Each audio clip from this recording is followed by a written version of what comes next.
And welcome back to another episode of Over the Glass. I am your host, Jay. And I am other hostess. And today we are just going to talk a little bit about the first two games of this past week as we record on a Sunday. The Sharks will be having a back-to-back, the second of two being later today. So we'll hopefully have something good to talk about for next week on that one. But yeah, so we had a bit of a stretch of days off. We did see that Cam Lund got signed, got to make his NHL debut last week. And so outside of that, no real other ads to kind of talk about. But I think the more interesting part of this past week was the SDPN crew made their trip out to San Jose. They had a whole assortment of events in coordination with the Sharks. They went to a couple of Barracuda games. I'm sure they planned this, or like very coincidentally, they came out here during the Leafs Sharks matchup, which I think was extra special. And then they were also at the Rangers game. I believe they made, the previous day on Friday, SDPN did do their podcast recording in SAP Center, and they had folks could come out and be in the stands and be part of all that. One of my friends did get to go out to that, and he thought it was really cool that they had this event. I haven't listened to it, but it sounds like it would be a good listen if you're not really a follower of them per se. They did talk a lot about Sharks related stuff as well. So I think that could be interesting to folks who are mostly engaged with Sharks content. But they did have meet and greets. Steve Dangle had a sit down with Brody. I watched that one. I thought that was very interesting to kind of get his sort of perspective as a outsider looking in, and comparisons to how the Leafs kind of went through a similar thing like quite some time ago. And now they have their young core that they established and is now sort of the face of their franchise. And really just cool to see such a huge fan-based platform that has grown over the decades in Steve Dangle and company, and have them come out and engage with our fan base, engage with the organization.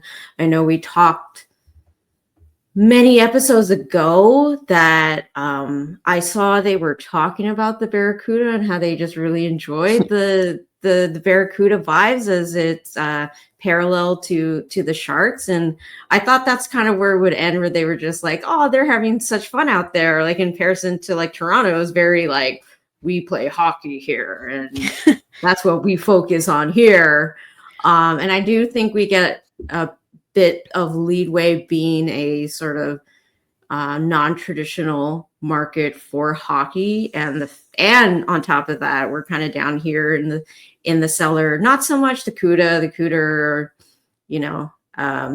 have their sights on the playoffs this year, but just overall, I think we don't have to deal so much with the very strict and very focused Toronto media. A couple of seasons back, if you can recall, like Erik Karlsson really lofted having to go back to that area during the Eastern Canada trip because he knew what he was in for. They were going to have these really hard-hitting, like zero feelings for you questions, and he's just I think he really enjoyed his time with San Jose, given we weren't so great as we thought we would be. But it was kind of just like a nice break for him to be away from all that. But coming back to the Sharks, all that, coming back to SDPN, it's just really, it's it's a little surreal, especially when he did like the LFR outside of the Shark Tank after the Leaf Sharks game, which was a wild roller coaster ride. And if you were to watch that that LFR, if you haven't already, go check it out after you listen to us. He did it outside of the SAP Center, and there were a bunch of like Leaf Sharks fans like behind him, just engaging. Like it was just really cool to see. Yeah. So I have their little itinerary pulled up here this past week. I'm sure they were here all week, but they didn't have activities until Wednesday, where they had a Barracuda watch party. So I'm not entirely sure where it was at, but fans joined them, watched the Cuda game, whatever. On Thursday they had a meet and greet, which you had mentioned, and then Thursday was a game. Yes. Mm-hmm. Okay, so they did the meet and greet, they did the game, and then the LFR at the end of the game. Friday was the podcast, which you went into detail about, and they did another meet and greet. And then yesterday they went to the Rangers game and had a post-game interview as well. I'm not sure where they fit in Brody's thing, but that was in there. And then I was like quickly looking through Steve's Twitter, and these dudes look like they're having a blast out here. They're having a great time, and it's really nice to see because the organization is treating them really well. I do remember when they talked about the Barracuda, was it earlier this season or last season that you mentioned? Earlier. They were saying how they would love to come out here and check out the San Jose organization for the vibes and see what it's actually about. I do think I remember Jonathan Becker responding to that bit and saying, "Come out here, let's make it happen." And it's really cool to see that they actually made it happen. And everything seems to have gone flawlessly. They came, they saw, and now they believe. And that is so cool to see. And it was a little surreal to see them in Sharks jerseys, just because, I mean, there's other podcasts like that you can tell they unless it's exclusively following a team, if it's more broader, of course you kind of have your allegiance and whatever, but I've seen podcasts like that will go to games and they'll wear the different jerseys, whatever, but that doesn't feel as like weird as it is that these guys are Leafs fans. They built their entire platform off of being a Leafs fan. I mean, Steve Dangle, after every Leafs game, he has this LFR you could see in the memorabilia room that he records in. Like, this dude is a Leafs fan. And the way that he reacts to stuff, I think Brody asked him something along those lines during his one-on-one interview, and Steve was, he asked him like, is that really like your authentic self, kind of like the way that you come out of the games and record and whatever. And I want to say, even though he said like, I wish like I could say it wasn't true, like I kind of feel like he might play it up by like maybe like 10%, because like he's a content creator. You want to be engaging and everything, but at the end of the day, of course, you can tell this guy is a diehard Leafs fan, and the way that team has put them on a roller coaster for I don't know how long, especially with this team that in similar ways we can relate with the Sharks for the longest time was picked to win the cup, and then they kept choking at some point in the playoffs. Well, the Leafs couldn't seem to get out of the first round, and I think after like 1 or 2 seasons of that, like I believe him when he's that genuine in his reactions to like the Leafs just blowing it. So but anyway, so yeah, that was kind of cool to see them come out. And then for Thursday's game, they did go, it was a Leaf Sharks game, and so they were in attendance. They were down near the a couple of rows from the glass. And then there was that was a crazy game. So let me pull up my notes here. So I think the Leafs got us started on the scoring. But one of the goals that I wanted to highlight, because there were so many moments during this game where I was just like, I was making these like sounds like, like, oh my God, we did that. Like, what is this? What is that goal? And one of the moments was the shorthanded goal by Graf. The Leafs were on a power play.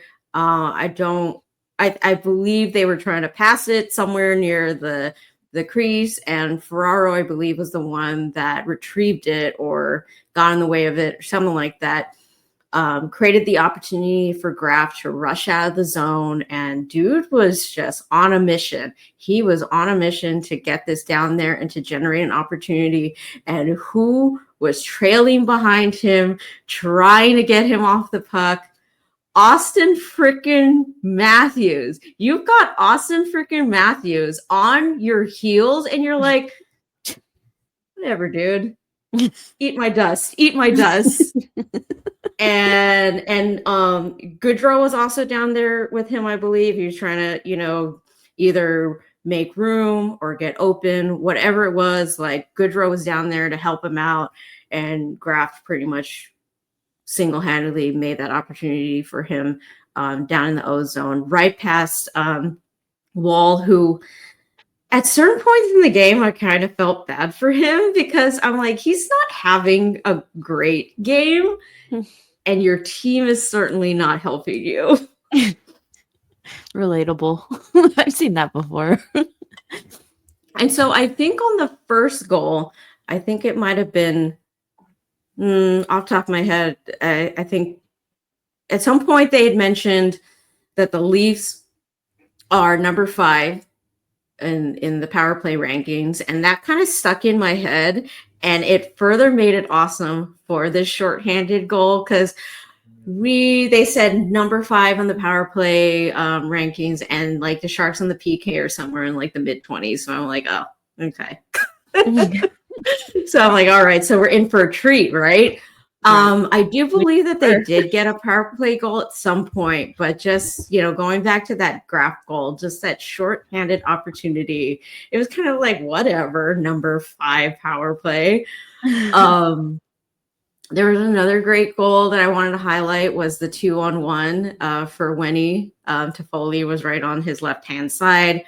And if you watch that goal in slow-mo, oh my God, just the way that like Wenberg sells it, he's looking away. They do the classic, like, try to deflect that they're either going to pass it or they're going to shoot it, but he looks away, and then the split second afterwards, and then he turns and he shoots it right past Wall. I'm like, of course when he would score that. That is so amazing.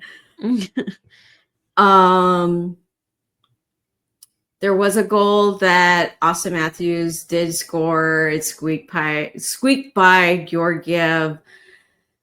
I mean, I think this was Georgiev's one of his best games of the season. Guy was locked in, going against the freaking Leafs. I mean, for all the jabs that you can take at the Leafs, they're still in the playoff contention. They made changes in their offseason. They have a brand new coach. There's system change, all this stuff. Those guys want to win. But Georgiev being on the struggle bus when he got here with us, I thought he played really well during this game. And this goal, unfortunately, squeaks past him a bit. And I would have really, really have loved a defender to be over there in some fashion to kind of help him out with that. But I don't know. I didn't really take a look back on that play. I don't really know where everyone else was kind of situated, but that's kind of my feeling when it happened. I'm like, nah, you could see it like trickling behind him. And those are like, I was in a tournament once, and I was playing center, but as a center, you're kind of like the third defenseman. There was a goal. I don't remember. I must have blacked it out from my memory. I don't remember if like we lost that game because of this. But I was so sure our goaltender had stopped the puck.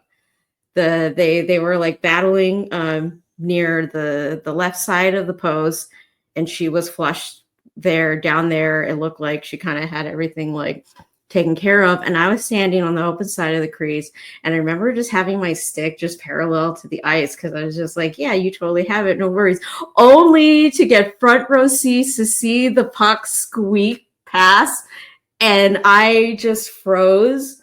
It was like slow-mo, and I saw it go in, and it was like, it haunted me for a couple of days. It legit haunted me. So this play right here, I was just saying like, God, where's the defender to help the goaltender out?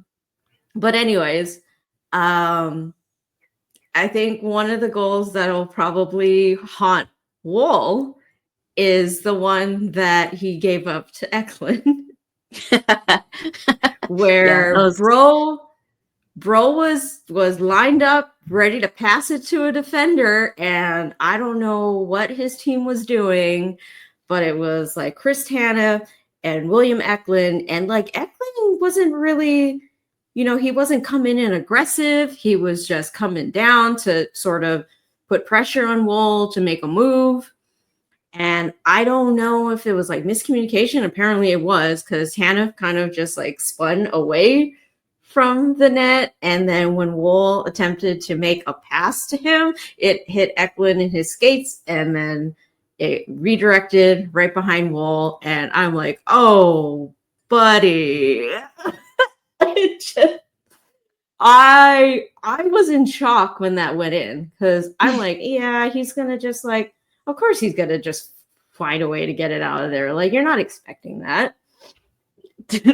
In fact, what are the chances that Eklund gets 2 weird goals in one season? In a month, actually. I hope he gets more of them. And speaking of Eklund, there's a power play goal, which gorgeous. Gorgeous, gorgeous, gorgeous. And you can see you can see the vision of Mike Greer with the way that this power play goal was set up. Eklund behind the net, passes it up to Celebrini to the point. Celebrini comes down, and I think the way that on the broadcast, how this was the camera angles and stuff, seeing Celebrini come down when you have the perspective from being down low and he's coming down, and I'm like, oh my God, that's scary. Bro's coming down from the crease, and he's got all this ice in front of him. I'm like, what are you doing, Leafs? You're leaving this first overall pick, who's been creeping up on the Calder conversations and everything. You're leaving him all alone to do something with the puck. And he comes down, he doesn't see anything, he passes it back to Eklund. Eklund is down low. Somehow, like, you can see it from the different angles that they show on the replay. Like, all the Leafs are down there. They're clogging up that area. And the fact that he found a way through all of those bodies, he passed it through Chris Tanev's legs, so close to like the crease, right out to Toffoli, right in the open side. And then like Wool doesn't even have a chance. Like, the way that was all set up, I'm like, that is like the perfect power play setup. Like, when have we've seen like flashes of back in the day when we were up there in the power play rankings and stuff. Like, you saw flashes of it throughout the season, but that power play setup, I'm like, oh my God, who is this team? Yeah, I was able to catch a few of the highlights, and specifically for the Toronto game, I was blown away with some of these plays. With some of these plays, like that, like the one to Toffoli, which I didn't play Toffoli on my fantasy team that game, and I'm so pissed because not only did he get 2 goals, he also got an assist. I missed out on 3 points. But anyways, I we're was fine. just thinking, if you didn't catch this game, you definitely saw the highlights to see what did I miss with Toffoli. Absolutely, absolutely. And that, I was just sitting there raging the whole time.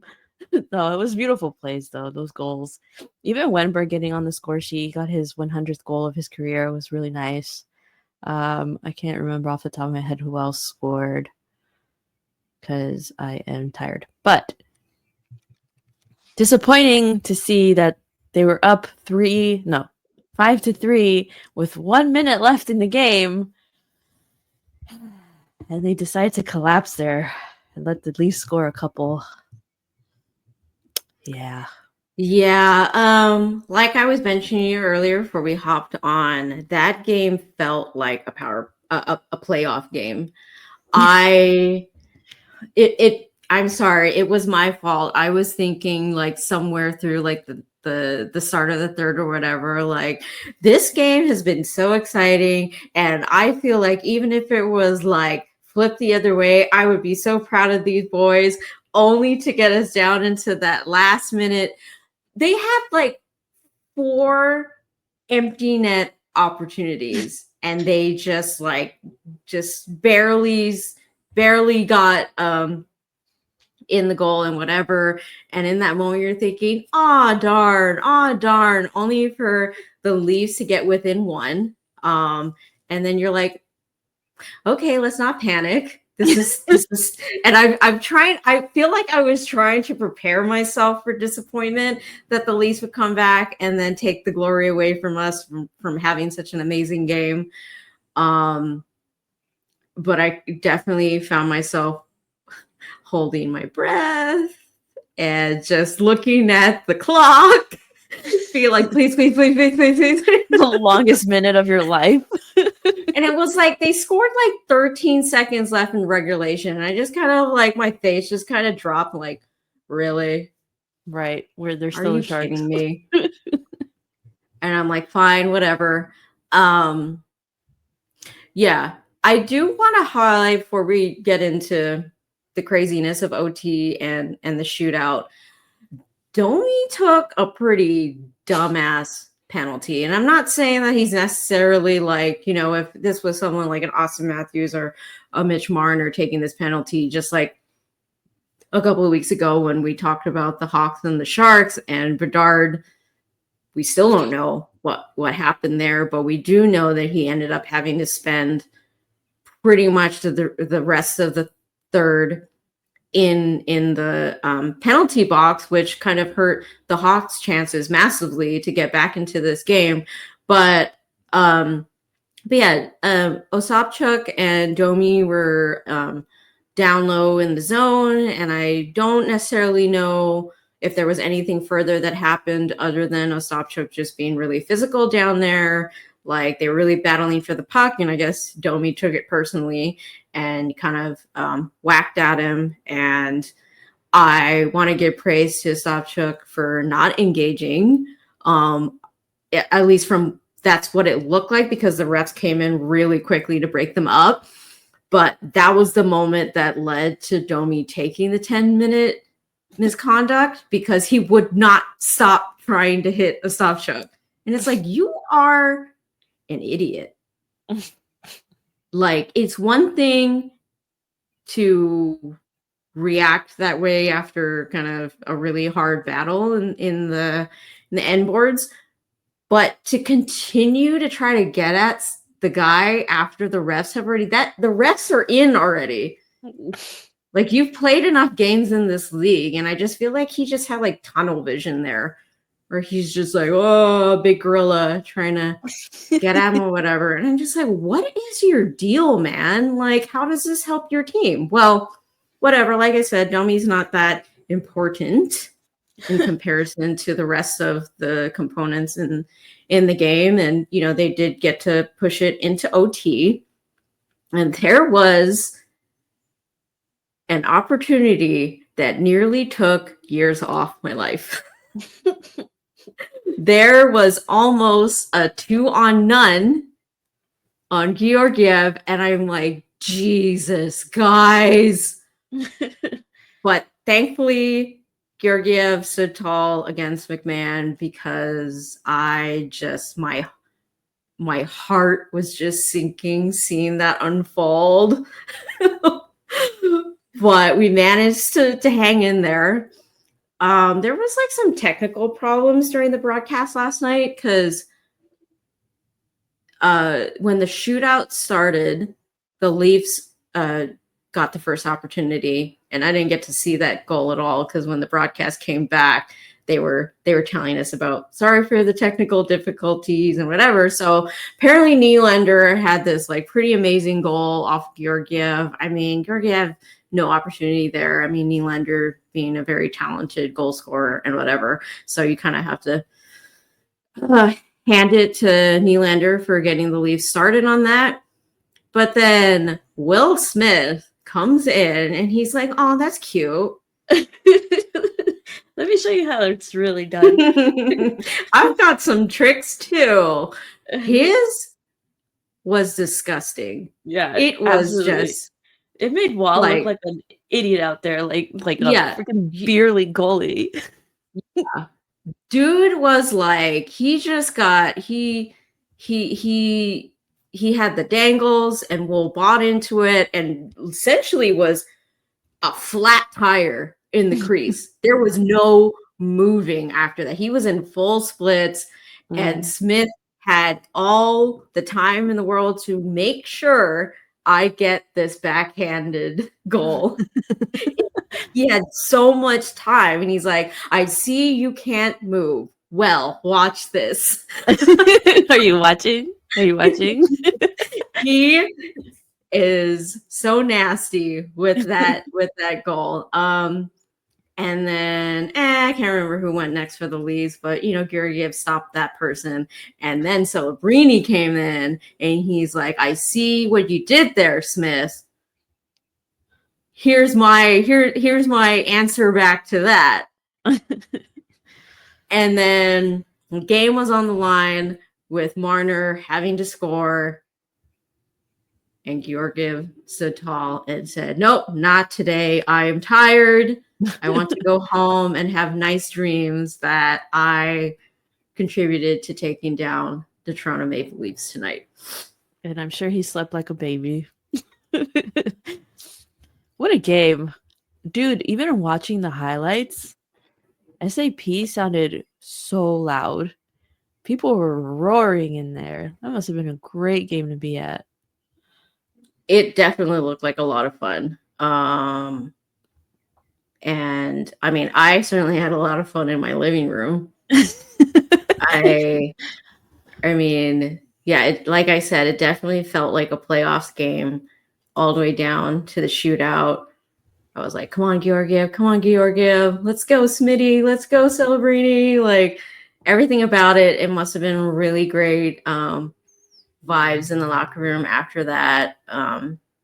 Every game after this, after the trade deadline, has just been like, go out there, have your fun, show us what you got, just continue this momentum. And they really came out and they did it against a team that, is headed to the playoffs. But, we know they've got that, whatever you call it, like weight on them with their history of getting knocked down in the first round. And so I don't know if this gets in their head a little bit that they just lost.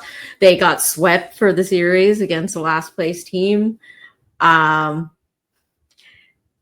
It's kind of amusing to have the SGPN folks in the crowd that night. They're getting front row seats to this madness. But they took it in stride. I'm sure they've had a lot of fun engaging with the fans, and then also like the local Leafs fans that came out to the game and everything. So, but yeah, this was definitely an exciting way to start the week for the Sharks. But on the other side of that coin, the Sharks win against the Rangers on Saturday night, and I was kind of hoping that we'd get a little more of the same. But yeah, that game was not so much. I will say that at certain points in the game, I do want to highlight Lucas Carlson's game. We already talked about him last episode, about his history and him getting this opportunity to come back in the NHL. And dude is really trying to make a name for himself and get a job here with the Sharks. There were a couple of chances out there where he really skated down hard. He got the puck. He recovered the puck, got it back up the boards to get it back out of the zone. Like those types of plays that you really want to see your defenders working hard out there. And he definitely got me noticing him last night. Mm-hmm. Unfortunately, we got vintage Jonathan Quick. There were a number of opportunities with Smith's goal opportunity. I mean, yeah, maybe any other goaltender, maybe you're getting them off of the lateral push on that, but not Jonathan Quick, apparently. What I thought was really strange during that game where there were a couple of penalties from just really? What? There was an opportunity by Colin Graff. He was coming down hard to the goal, and Braden Schneider was the one who was kind of pushing him off, ended up pushing him further along, and Graff was trying to still pressure back to drive to the net. Ultimately, he ended up colliding with Quick, or kind of pushed over him. Mm-hmm. And in that moment, you're thinking, I'm like, okay, well, Braden Schneider's going to get a penalty or whatever. They blew the whistle, and then we're expecting a penalty to be called. And logically, I was thinking, yeah, well, Braden Schneider's going to get the penalty for pushing Graff into the goalie or whatever. From what I saw, they didn't really explain it in the arena, but from what I saw on Twitter in the aftermath, it looked like perhaps there were two calls that were being made by the refs, and they just kind of went with both of them. I don't know. That's the little bit that I saw to kind of make sense of this, because Graff got a penalty for goalie interference, but then Braden Schneider was the one who was holding him and, whatever was going on prior to the colliding with the goalie. And if Graff was not being held or whatever by Schneider, I don't know if the goalie interference necessarily happens. So so they ended up both going to the penalty box, and that didn't make any sense to me. Ultimately, there were a lot of really great chances that were on the stick of the Rangers, and I think, if anything, we can just take from the fact that Jonathan Quick didn't get his shutout, because Cam Lund gets his first NHL goal of his career. And they immediately pan to his mom in the stands, and she's just overjoyed, which kind of makes up for Cam Lund being like, I don't really care. We lost tonight. This is a whatever goal for me. So he was he looked a little indifferent about it. But, the Rangers have been having a unprecedented season, and how terrible they've been for most of it, but they still have their guys. Adam Fox had if you go back and you look on these highlights, Adam Fox has this opportunity right in front of the net, and then the way that the play was set up, Georgiev bro was attempting to save that goal 200%. The way that he moved his entire body from one side of the post to the other, he was trying to cover anything possible. But like I said, it's Adam Fox. It's these guys that are on a team that should have been doing better this season than they haven't. But when you put the the goal, you put the puck on their sticks, they're going to make something happen, especially if you give them the opportunities to do that. And I think that was really the biggest difference maker in this game. There were a lot of Rangers in attendance, which was frustrating because they were very loud and I was very upset. Just like, shut up, stop. Kind of sad, but whatever. Yeah.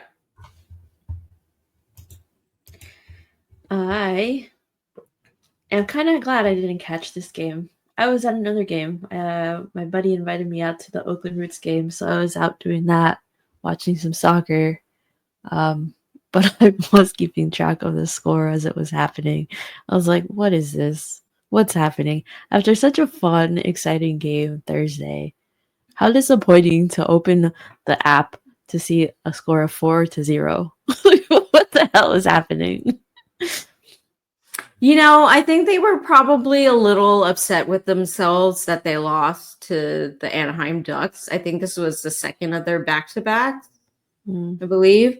I watched a little bit of the beginning of that game, and it looked like the Rangers were doing fine, only to open up the app a couple hours later. I'm like, what is happening? Right. And so, like the Ducks are a little farther along in their rebuild than we are, but I'm sure it's not great for any team that I think with them winning against us, they are in the final 8th spot in the East. So, that they're really trying to make every single one of these games. It's very important for them to get points out of them. So I think they lost in extra time to the Ducks.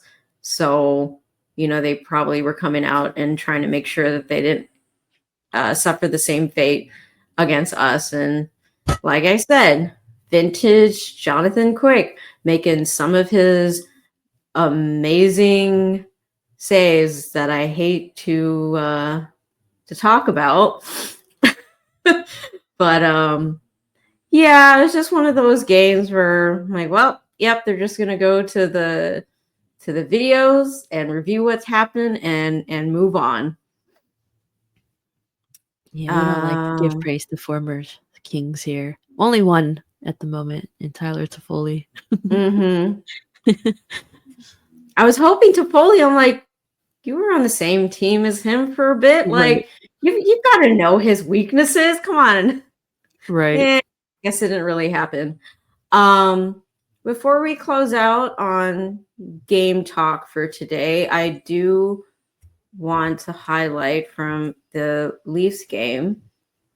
So I'm paraphrasing what I recall in the post interview, Brosowski, I guess, was asked about Liljegren, and because he from the hockey stats cards, Liljegren, from what it looks like, was essentially our best defender in terms of offense, and just behind. Actually, no, he was a team offense above average for defenders for both offense and defense during that game. So he definitely, this was probably circled on his calendar to have a matchup with the Leafs, who traded him off to us at the beginning of the season. And he had a really strong game. I believe that he also got an assist on that first goal by Toffoli. So that is really exciting for Liljegren. And right behind him was Toffoli being best overall for our forwards. How unfortunate for me. Fortunately for you, he was on your bench. The stats card against Rangers is less exciting. It is a hot mess. But you know what? It's fine. We're chucking along. We're learning. The guys are coming along, and so we're not going to dwell on it too much. Okay, we are going to take an opportunity now to talk about our sponsor. This NHL season has been as predictable as a puck rolling on its edge. No one knows where it's going, but that just means that there's time for your favorite team to figure things out and games left for you to get in the action at DraftKings Sportsbook, an official sports betting partner of the NHL. It's super easy for first-timers to get started. Try betting on something simple like picking a team to win. Go to the DraftKings Sportsbook app, select your team, and place your first bet. And if you're new to DraftKings, listen up. New customers bet $5 to get $150 in bonus bets instantly. Download the DraftKings Sportsbook app now and use code THPN. That's code THPN for new customers to get $150 in bonus bets instantly when you bet just $5. Only on DraftKings. The crown is yours. Gambling problem? Call 1-800-GAMBLER. In New York, call 877-8-HOPE-NY or text HOPE-NY 467-369. In Connecticut, help is available for problem gambling. Call 888-789-7777 or visit ccpg.org. Please play responsibly. On behalf of Boot Hill Casino and Resort, Kansas, 21 plus age and eligibility varies by jurisdiction. Void in Ontario. New customers only. Bonus bets expire 168 hours after issuance. For additional terms and responsible gaming resources, see dkng.co/audio.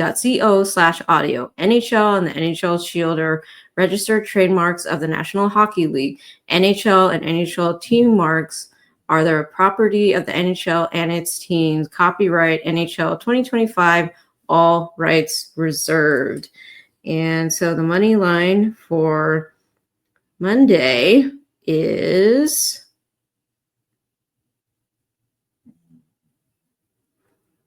the Wild go against the Devils. The Wild are plus 130 to the negative 155 New Jersey Devils.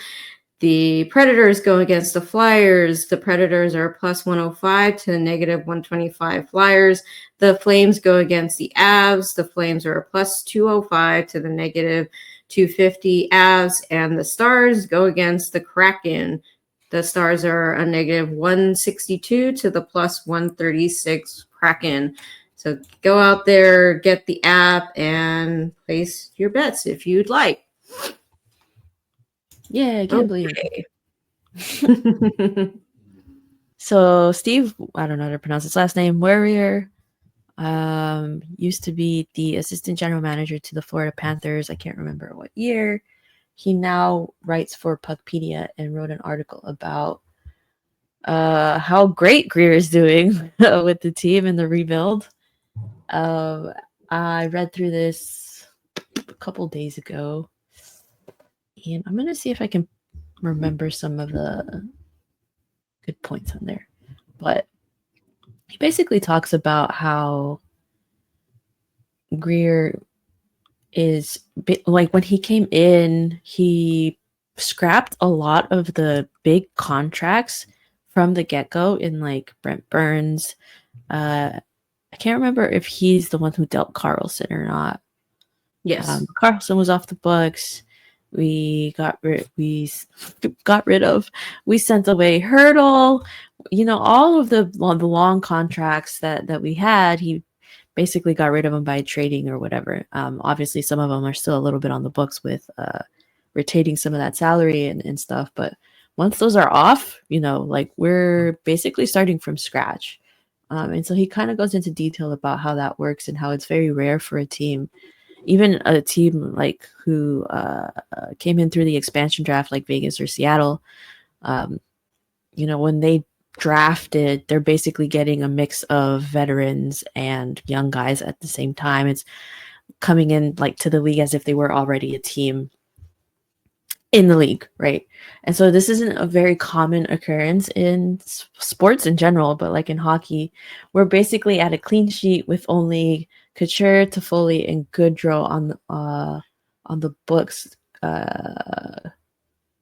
for like long-term contracts. He calls this like the cleanest cap sheet in the NHL. Says how the opportunity cost in the long run was minimal. The Sharks gave up nothing to claim Goodrow, which he says is probably one of like Greer's mistakes, claiming him. And it might have been because he worked with him while he was working for the Rangers and stuff. But it's not a terrible decision because he still offers something on the team, right?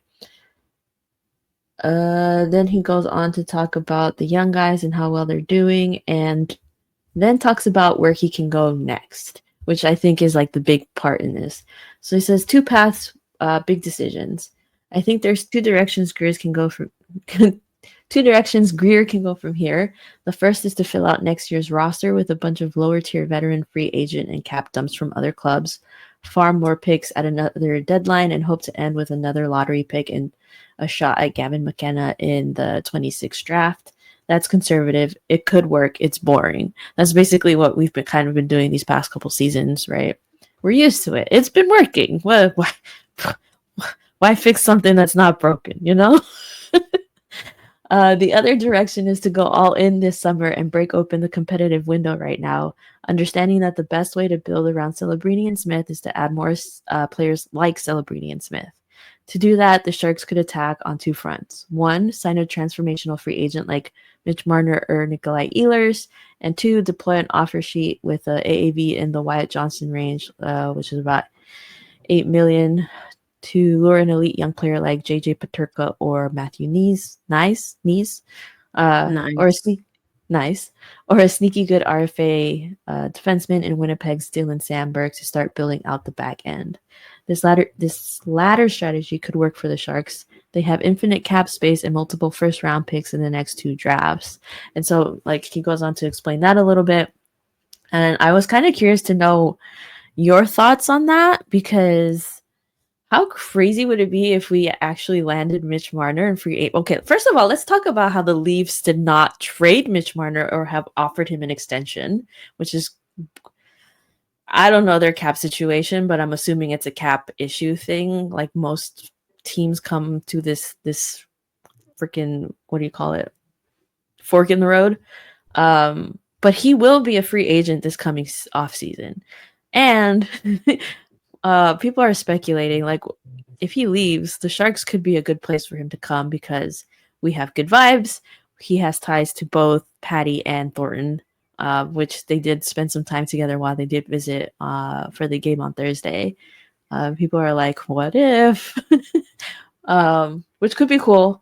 The offer sheet thing, I think, is a little risky because it's like, that's just, I could see Greer doing it just because he's gonna do what's best for his team, right? But I feel like as a GM, that's kind of putting a bad name for yourself in a sense. Like other GMs are gonna be like, "What are you doing?" And then they're gonna want to go after your players, you know? I feel like it kind of creates this sort of tension or whatever, which is, do you? But getting someone like a Dylan Sandberg, I feel, will be good because the Sharks are still looking for defensive defensemen, you know? But yeah, I don't know. What are your thoughts? So I didn't see specifically this one, but there was another article that kind of was circulating prior to the game. And this is not anything new in relation to Mitch Marner. Like there's a sizable amount of our fan base that early in the season, when Marner pending UFA at the end of this season, we know that from the vibes that I've gotten from the Leafs fan base, they are a bit frustrated with him. And I mean, I don't follow them terribly closely to know that. I mean, of course, he's scoring and he's assisting on plays, but that's just from the outside looking in and not following this team very closely. But we do know several seasons back there was a bit of like I think it started with William Nylander kind of holding down his stance on how much he should be making, and that kind of sort of set the grounds for the rest of these young guys to be like, oh, you're going to give him that much? Well, then I'm going to, and this is just from my recollection. I don't fully recall if it started with Nylander.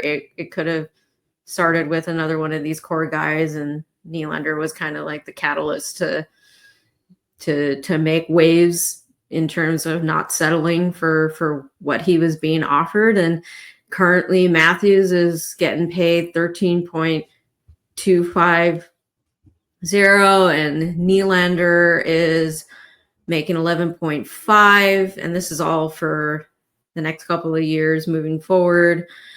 John Tavares coming on to his latter half of his career. He's making 11 million, but then Mitch Marner is making 10.203. So this kind of, like when you have these many players, especially at the forward position, I mean, in their defense, the highest paid defenseman right now is 7.5. So, I mean, you've got a lot being eaten up in the forward position. And when these guys can not seem to get you over the hump into the second round, and I can see from the outside looking in that you become very frustrated with these types of players. And we know that every season after they've gotten knocked out, they've made little changes here and there. The biggest one in this past season was for the coaching. And then the one before that was Kyle Dubas. So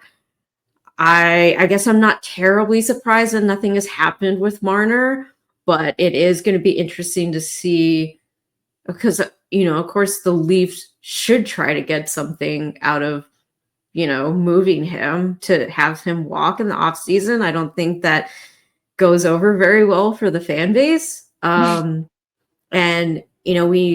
we have heard talks at the very beginning of the season when it looked like Marner may be on the move in some fashion. Part of the fan base here for the Sharks were like, oh, maybe we should get Marner. And I do believe we talked about it briefly. And if my memory serves me correctly, we were both not really on the Marner bus for this, especially coming off of the season that we had last season, where from where we knew the Sharks would be from the beginning of the season to where they are now, I guess I'm not saying fully that I am on the Marner bus for acquiring him, but I won't say I would be upset if we did get him.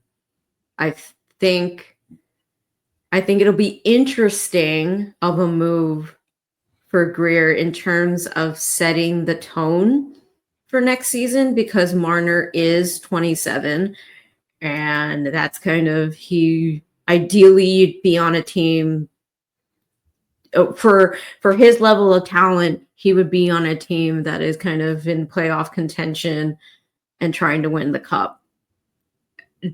If we were to acquire him next season, do I feel like that's the conversation that we're in? No, but I do think it sets the tone that we feel confident that we are much further along in our development than perhaps other folks might have thought of us maybe earlier in the season, or the moves that we made during the trade deadline, especially with moving Fabian Zetterlund. That kind of made us feel like, oh, I guess maybe we're not so ready. Like, like I thought we were good, but this move kind of makes me feel uncertain about, oh, maybe we're getting ahead of ourselves, and maybe the guys who are in charge of making these decisions day in, day out, maybe they're not seeing it the way that the fan base does. So I think it would be an interesting tone setter if Greer does go out and attempt to get Mitch Marner. I was joking with Nate during the Leafs game, because I did see the other article that I mentioned talking about how it's almost like a no-brainer that Greer should, if Marner becomes available, he feels like Greer has a very good chance of landing Mitch Marner. And I was joking with Nate, like, oh, this is Mitch Marner's scouting trip to the Sharks. Yeah. He's taking a look at us, seeing if this is where he wants to be next season. Hanging out with Macklin and Will. I don't know. Yeah. Have interesting dinner conversations after that game. Just like, would you like to come over for a sleepover? Milk and cookies will be involved. Can you imagine? That'd be ridiculous. But I don't know. It'll be interesting to see. I think I would definitely be excited if Greer does go out and land him along the same lines as how I didn't really feel like we were at all in the conversation for Yaroslav Askarov, and for him to make that happen, to have him come over to our team was really exciting. But at the same respect, like, I don't think I'm going to be terribly upset if he doesn't, just because I'm not fully invested in acquiring Marner. But I think it would be exciting if he does, because of the tone it would set for this team moving forward. Absolutely. I think I would prefer if the Leafs somehow fuck it up and let him walk, and then Greer can sign him as a free agent. That'd be great, because I don't think the Sharks are quite in a position to give up a lot of their assets. Because again, we are still in the rebuild. While we are seeing the benefits, like, I think I'm not a GM, but in my perspective, I'd still be a little bit conservative with my draft picks, unless it's like some crazy deal you can't give up, like if the fucking Austin Matthews was on the table, then that's a different story. But yeah, I see your point. Yeah, I think it's good that you bring up the point of if this was done through trades. I mean, we already saw how the fan base took Fabian Zetterlund being shipped it off to the Senators, and we're still recovering from all of that, and seeing the effects of what we acquired, and how that plays into our into the makeup of the team. It would be interesting to see if it does happen through a trade, who we send the other way. I would be interested to see what the Leafs would be wanting for Marner. Yeah,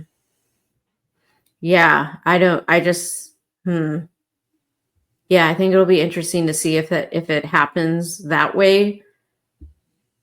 And I don't know, like, I don't, from the reactions that I kind of come across for the fan base in terms of all this conversation around Marner, it definitely seems like a lot of mixed opinions about it, because Marner doesn't seem to have lived up to the expectations that the Leafs, where the Leafs need him to be, and I think that kind of contributes to why he's in this situation where, I mean, Matthews and Nylander are signed through 28 and 2032, and Marner's sitting here on his final year of his contract. And as far as we can see, there's no contract conversations happening.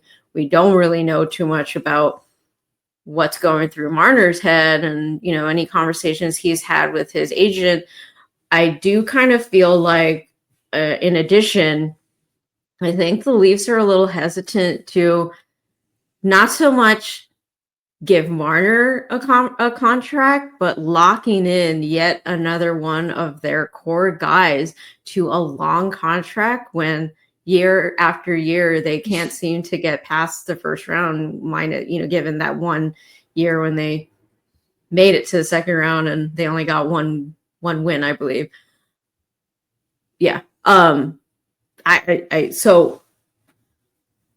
it's one of those players and situations where, like you said, if it wasn't Austin Matthews, we'd be having a way different conversation right now. Because, I mean, Matthews has had a bit of a down season, but I think he's lived up to everything that the fan base and the organization would expect of him outside of the Leafs as a whole not being able to get any further in the playoffs.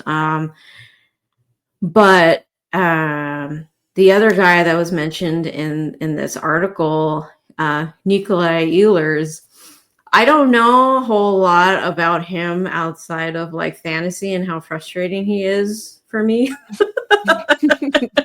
So, but I mean, that's not saying a whole lot because as I've mentioned numerous times on this podcast, like how impressed I am with Alexander Wenberg, because I only kind of followed him very like casually here and there with the Kraken. And I just feel like the Kraken and him being on their team, he was very much playing a similar role as he is with the Sharks, where he's a veteran presence that they can move around anywhere in the lineup and he'd be effective. And I just think at the end of the day, he wasn't necessarily as effective for the Kraken in the ways that we're seeing him here with the Sharks, being more of like driving the play. And then, yeah, so the way that we've been kind of noticing him with the Sharks. So I don't know if that's necessarily like similar to Ehlers in his role with the Jets. Let me look up what his contract situation is right now. Speaking of contracts, I think that would also be another big decision for Greer because, like we have mentioned before earlier in the season, how Greer isn't handing out long-term contracts to anybody right now. I think the longest he's given out was probably 4 years. Yeah. Mm-hmm. Or who was it? Cunnin, and like he got traded this season. Mm-hmm. And then now Toffoli, I think he signed for 3 years or something, or maybe 4 also, but he has 3 years left or something, whatever. I would be curious to see if he were to sign someone like Marner, what that contract would look like, how long he'd want to keep him here, the AAV and stuff. Because you know how some contracts you pay him more up front for a few years and then less later down. Because I think his concern would be having to pay the young guys once their entry level contracts are up and stuff. So just another thought. So Ehlers is making $6 million this year, I believe, coming off of a long contract, and similar to Marner, he's a UFA at the end of this season. Yeah, I mean, I'd be okay with if he, like, the long contract things always make me feel very uneasy right now. I mean, we're still, like, the fact that we couldn't really start this rebuild at the time that we wanted to. Like, there was like at least 2 years where we were dismantling stuff, right? You had mentioned earlier with like the Burns move, and that was much easier. I mean, given the stuff that we got in return, we're already seeing that that's less exciting move by Greer, but I think ultimately it was a necessary move. And Burns's contract was made much easier because he didn't have a no movement clause versus Erik Karlsson and Tomas Hertl. They needed to agree to be moved. And Hertl, sweet summer boy, was so convinced that, like, was so optimistic that the Sharks would somehow turn this around, even though we were like so far down and we needed a change desperately. But he was so delusionally optimistic. But those two, those two contracts, like, we kind of had our hands tied, and that was from Doug Wilson's time with the Sharks, and so Greer coming in, he's got to have these conversations with these guys, and they kind of have to feel out where they want to be in their career. So we didn't get to start this rebuild quite as quickly as we wanted to, and so any feelings of like long contracts right now just don't feel right for this team that has made such drastic changes, and for the better, drastic changes for the better for the outlook for this team.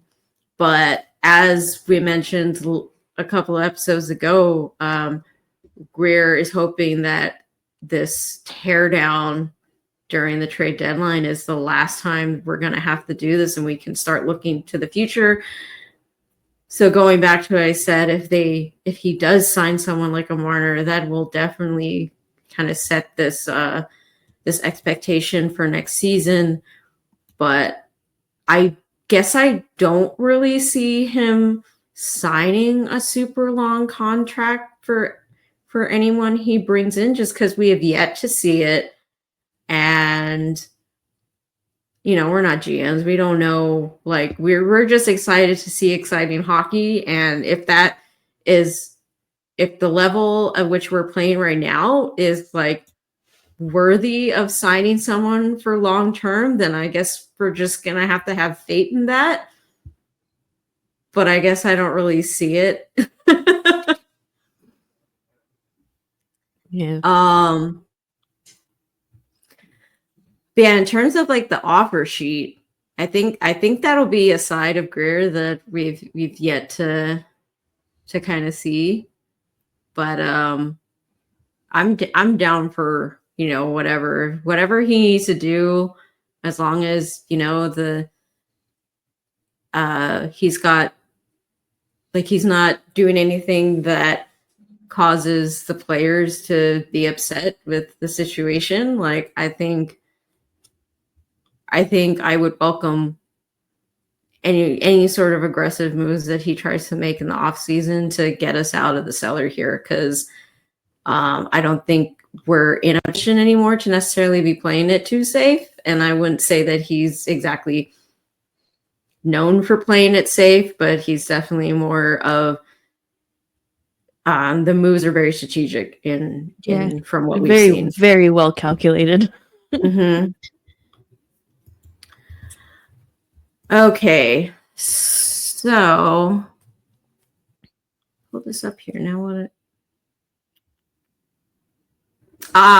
Okay, so last night after the Rangers game, apparently Macklin Celebrini's car was hit, and so Sheng Peng tweeted out, "I've asked the Sharks about reports that the New York Rangers team bus hit Macklin Celebrini's parked car on the way out of SAP Center last night. Sharks declined comment, but my understanding is everybody is physically fine." Isn't that crazy? They said, let's just embarrass you in front of your home crowd, and just to like add salt to the wound, fuck this guy in particular on our way out. What the hell? Someone down here in the comments, Kyle Cryptoland, said, "Breaking news, Matt Rempe filling in as New York Rangers bus driver. Coach is not content with limiting intent of injure to on ice play." So silly.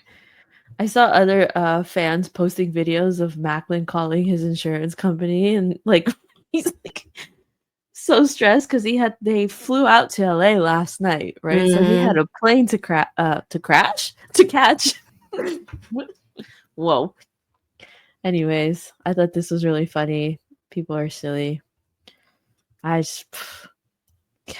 What did he ever do to you, man? Like, he didn't even play that great against y'all. That was unnecessary. In other news,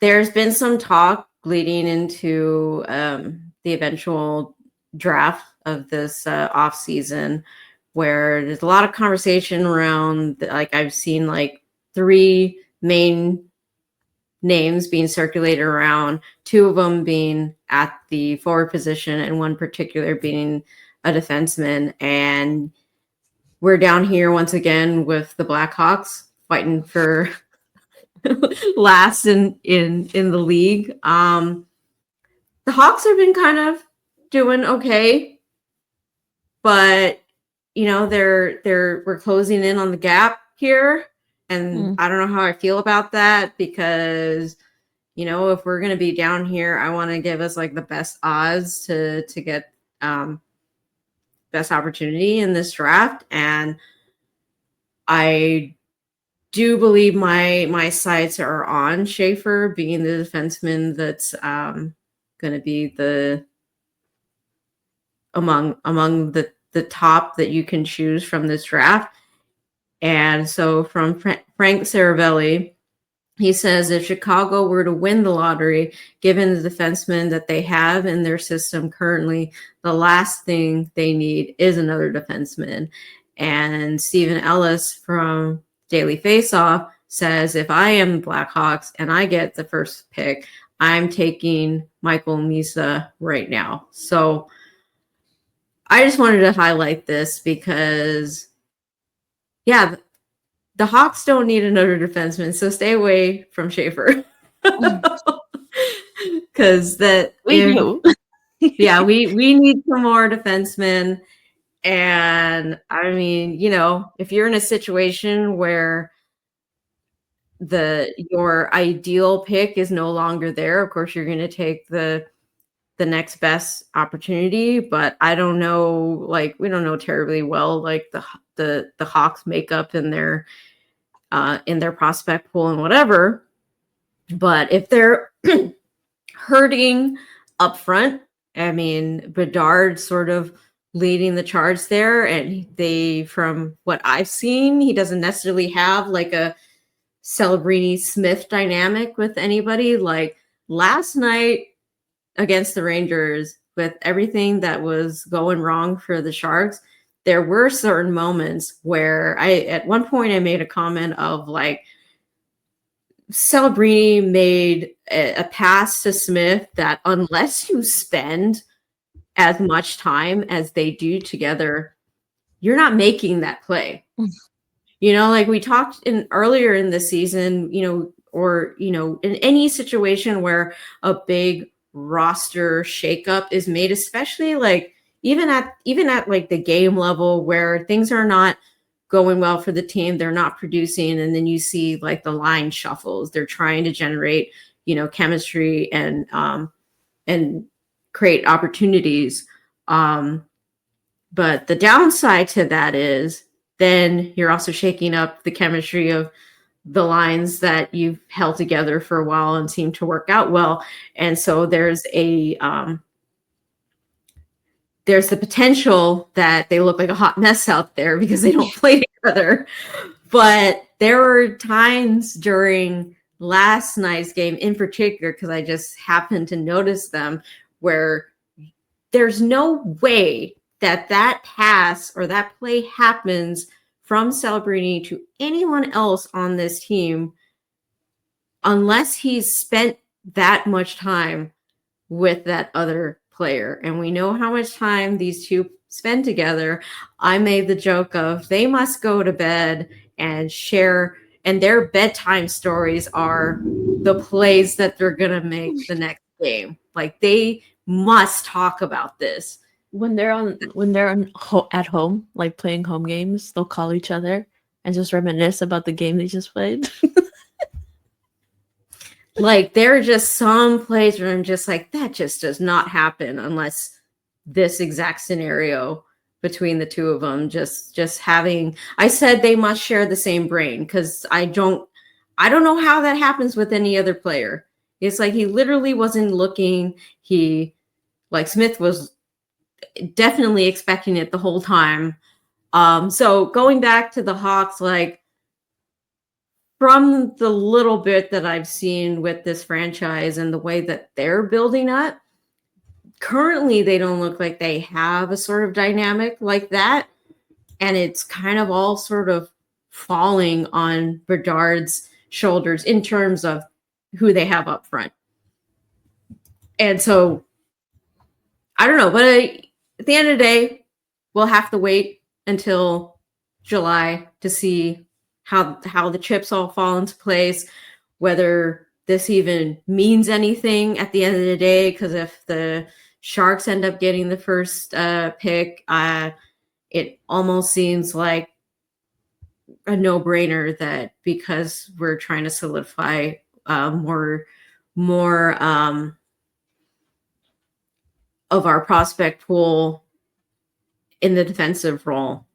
If Schaefer's the one that continues to be in the conversation as the best defenseman in this draft, like I would almost expect Greer to make that move to acquire him, especially because I think the other two guys are centers, and I mean we're not hurting nearly as much in terms of that position as we are with our defensive side of our pool.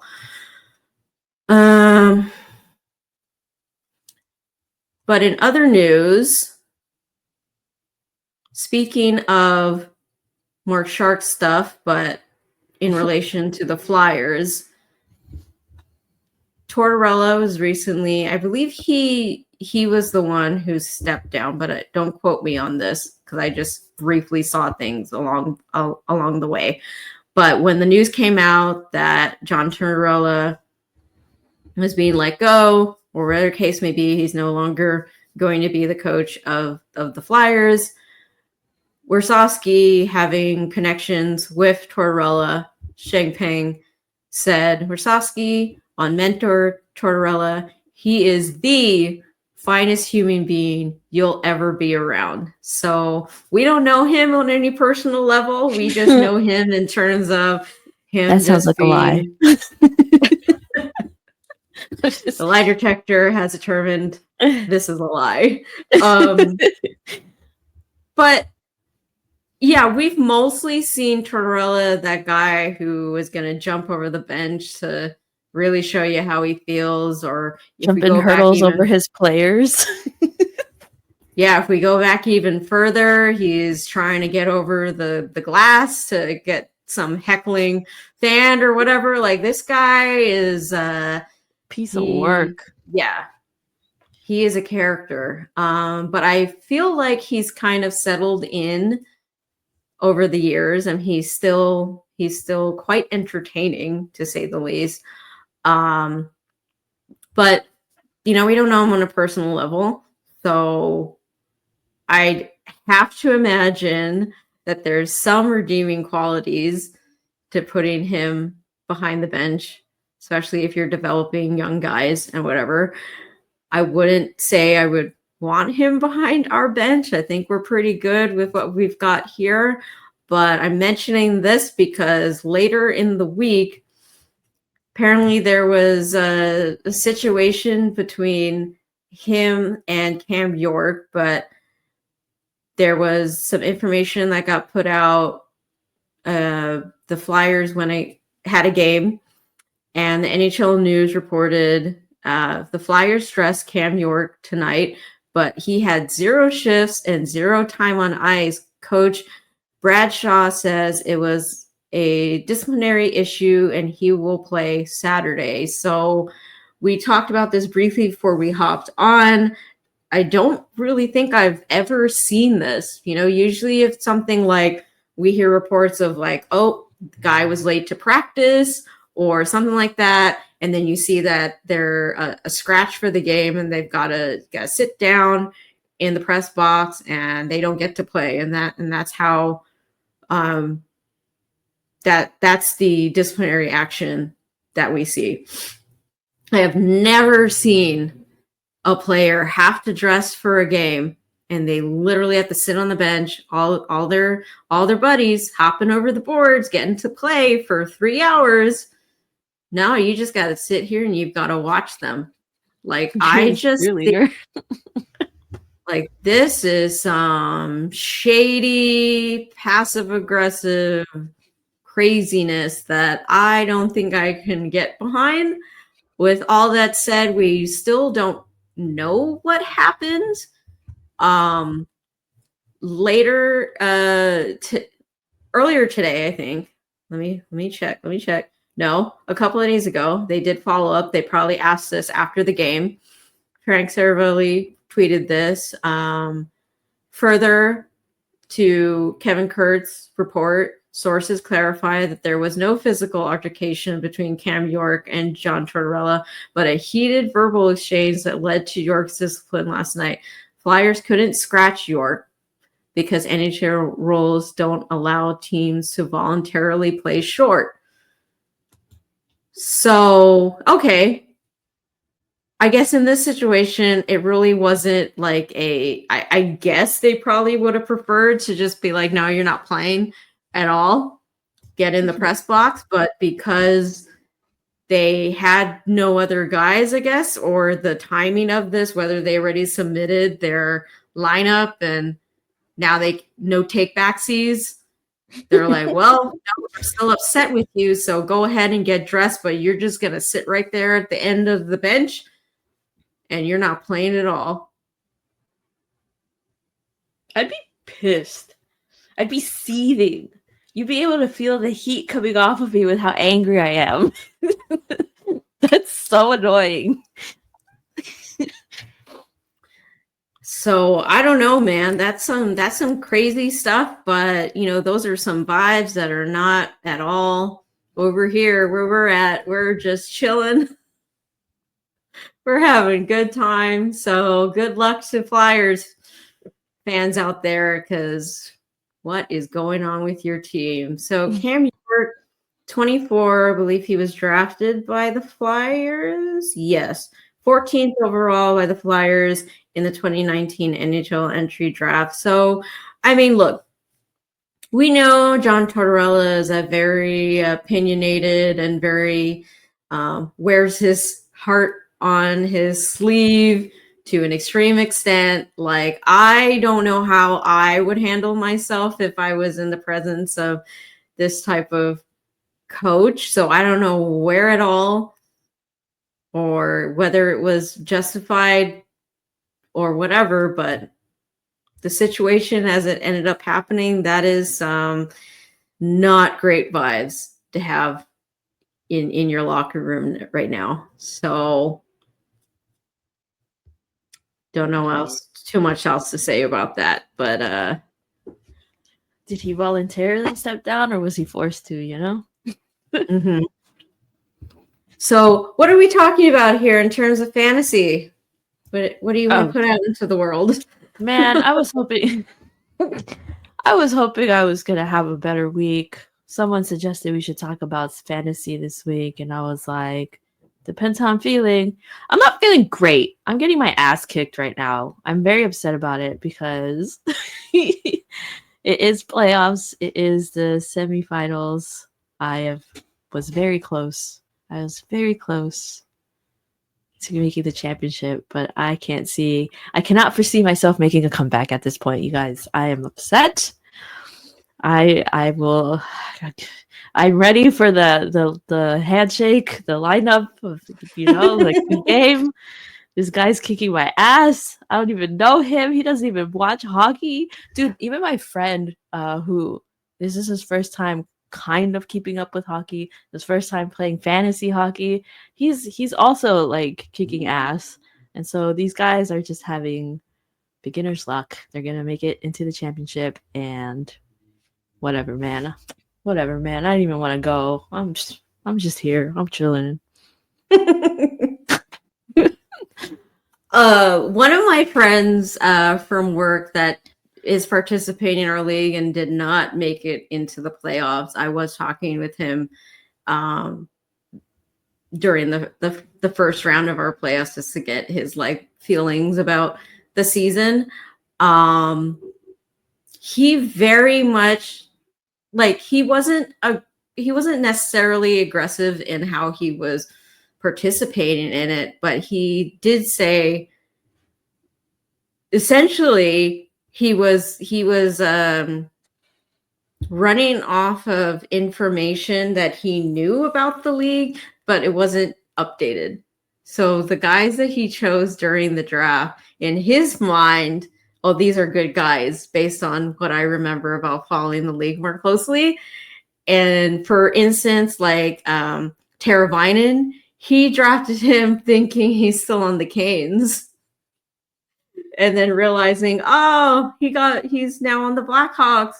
That wasn't a good move. And yeah, so I guess on that side of the coin, it's beneficial for you to not know anything. So then you're not biased in your decision making. He also expressed how he did pick up Hurdle, and he did hesitate to make any moves or to like bench him because he was attached to the player. And so we know that kind of comes into play with fantasy. And I was telling him, yeah, I know how you feel. That's kind of how like the attachment part of it was kind of how I played the first couple of seasons.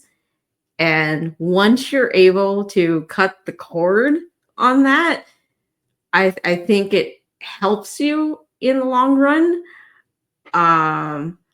And then the coworker that you're going against for this semifinals, he actually acquired this team because the original owner was no longer playing, and I already tried to reach out to them and they didn't respond to me. And I'm trying to make sure everyone kind of just has like a nice competitive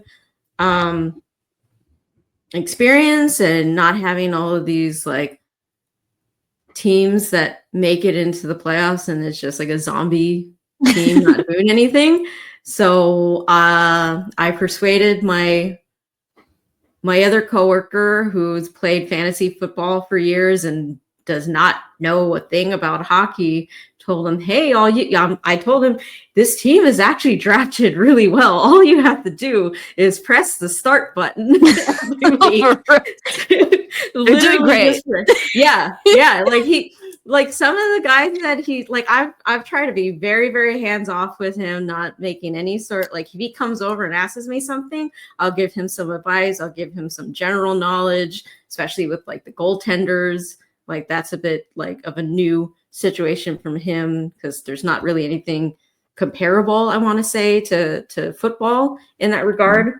So, but really, I told him if the only thing you do is start the team every week, like that's all I need you to do. And I was like, either I'm going to take over this team and I'm just going to press the start and let things ride, or if you expressing interest to me earlier in the season, how you've been thinking about getting into the hockey, like this is a great opportunity for you to kind of like no hold bars, just engage with it in a way where there's, if something good happens from it, great. If it doesn't, well, you only have to deal with this for like a month. So, yeah. But yeah, some of the guys that he's picked up, but I'm like, who's that? It's like some like third pair defenseman that I'm like, who's that? But you know, if he wants to pick him up, go right ahead. I don't know, but it'll be interesting to see if it's looking like he's gonna beat you this week, and it's gonna be him. Dude, he's going to beat me. We came in like this week we were 5-4. Switching back and forth, basically. Yesterday, he got the lead, ended the night with like being 6-4. This morning, it was like 7-3, and then 8-3, and then right now, I just checked, it's fucking 9-2. 9-2. How?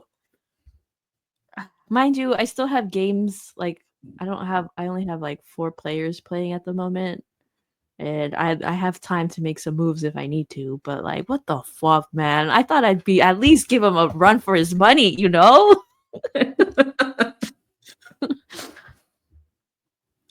Yeah, my biggest concern this morning was whether or not I should have picked up a goaltender, but my options are not that great, and I don't like Stuart Skinner is.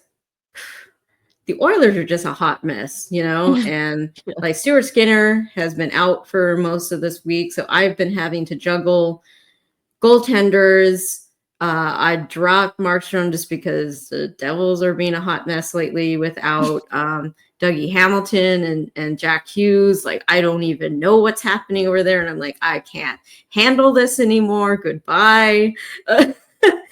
And but I guess I can be happy that Stolars didn't get the start for the Leafs against the Sharks this week, because that would not have been pretty for my goaltender stats. But all that to say that I have not had much goalie luck in terms of getting more of the categories in there. But I think I'm going to play a little conservatively right now and just let things ride, because I don't like my options for the goaltenders who are left to pick up. I know. I was considering that too. Last week for my other league, so I also got knocked out in the first round for my other league, and I'm probably going to lose this week because I think I made a move on Thursday and then I didn't go and press the start button again, only to realize that 3 of my players were on the bench and they had gotten quite a number of points, and I'm like, ugh. So I'm probably going to lose because of that.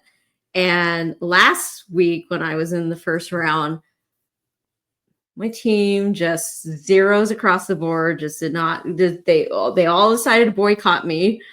And as a Hail Mary on Sunday, I picked up Sansona, and he almost got through the game with the shutout. But whatever team they were playing against, you just had to let that goal hit. I was really banking on sweeping on the goalie stats, and I had picked up another player to try and win the blocks category or the shots on goal.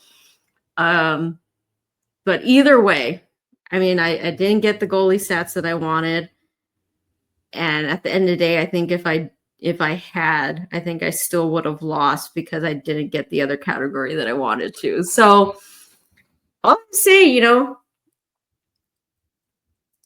I know the team that I went against this season. Last season they didn't do too well, and I know they've played for a long time. So at the end of the day, it's like it's all a gamble, I think. Yeah. I mean, you've got, like, even when you draft, like on paper, I felt like for our league I drafted really well, but I did not expect Elias Pettersson to have a down season, Mika Zibanejad, Austin Matthews. I did not get the Austin Matthews I thought I was getting. Right. Dude, David is injured. Like, I've been dealing with injuries all season. Yeah. So, like, I think this is the first season I've been playing for what, 4?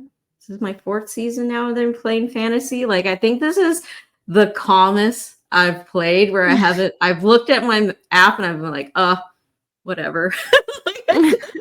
Like, I haven't, like, invested too much feeling into, like, how it all rides out. But I think what eventually seems like is going to happen with our league is the two of the teams that don't follow hockey at all, but have, a fantasy football background, or have acquired a team just as a result of this season. I think that's a good thing. Because if they want to stick around and play again next season, that's exciting for me. Get new fans into this game. Yeah. That's funny. But always remember to have fun. That's important. Losing's not fun. I'm not having fun. I'm sorry. Okay. Maybe not necessarily a fun note to end on, but I did see this right before we hopped on. Our good friend of the podcast, Curtis Gabriel, he had tweeted out this morning in regards to Rick Westhead is putting out a book. Let me pull it up here. Called We Breed Lions, Confronting Canada's Troubled Hockey Culture. Yes. So Curtis Gabriel had, quote, retweeted this, and he said, "I will be one of the players speaking in this very important book. We can all see a very big light has been shown on the not so secret no if no underbelly of hockey culture. I want to be a part of the humanizing, the educating, and the healing of the game. Can't fix something until you expose the problem fully. Things get worse before they get better." And so on Rick Westhead's tweet, he said, "My new book, We Breed Lions, Confronting Canada's Troubled Hockey Culture, is coming this fall. Hockey in Canada is at a crossroad. Over the past 3 years, I've interviewed current and former junior hockey players, as well as parents, player agents, hockey coaches, and executives, team owners, legal experts, and sociologists about hockey culture in Canada. Their stories are shocking and offer insights into so much about our national game that is broken, yet there are reasons to be optimistic. I've also spoken to men and women who want to see hockey get to a better place and are working hard to help young players become the best versions of themselves playing the game they love." So that's coming out in November of this year. And if you find Rick Westhead on Twitter, he also has a link to where you can go to pre-order this. But I'd imagine if you go to any of where you would go to find books, you could probably find a way to pre-order this. I will certainly be interested in acquiring a copy of this and reading into it. I mean, we haven't really highlighted or had discussions much in terms of the not so wonderful side of this game lately. But yeah, like I think this will be an interesting read, to say the least. So wanted to just mention that that's coming out later in this year. Yeah, it seems like it's going to be one of those heavy reads. Probably will need to take your time reading that if it can be too much, especially if it's talking about sensitive topics.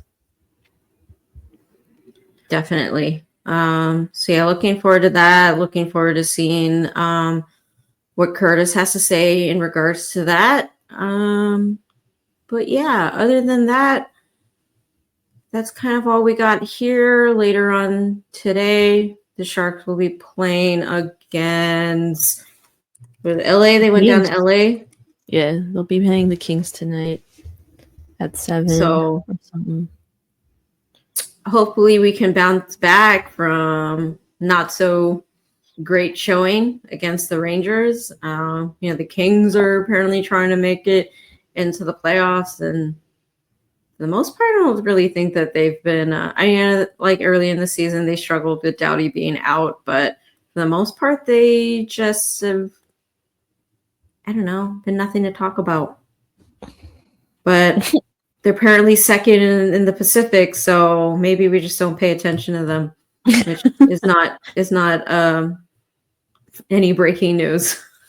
Right. But yeah. So any closing thoughts? Closing thoughts. I'm gonna make it out to a Sharks game this week. It is gonna be Salvi Heritage Night on Thursday. I'm bringing my whole family with me. It's gonna be a family affair. It's gonna be great. And by the entire family, it's gonna be everybody in attendance. the whole arena is gonna be my family. All your aunties and uncles and cousins, whether or all not they're blood related to you. Yeah. Yeah. That's funny. Yeah. Oh, we're gonna have a great time. Well, I hope it will be good, and I hope they'll put on a good show for you. Yeah, it'll be the day after my birthday. I hope they win. I'm excited. So I guess we'll hear more about that on the next episode of our podcast. So until then, as always, I am your host, Jay. And I'm Ness. Thanks for listening, guys. Goodbye. Bye.